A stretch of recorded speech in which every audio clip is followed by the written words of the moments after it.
Naaresto sa Laguna ang sinasabing kabilang sa top 3 most wanted sa Region 4B. Ito ang balita ni Sherwin Kulubong.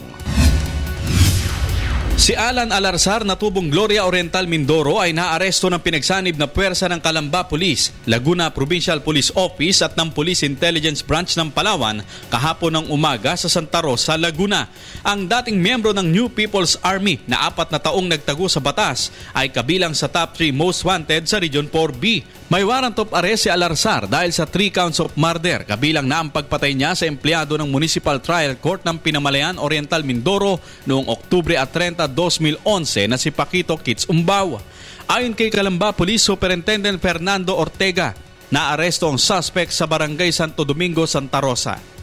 Itong wanted person na to, may tricycle na nilalabas.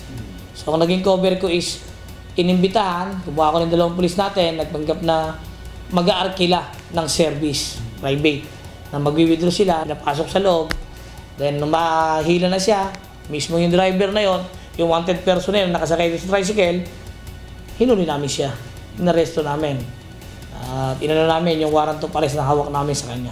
Dinala na si Alarzar sa Pinamalayan Oriental Mindoro upang harapin ang kanyang kaso na murder.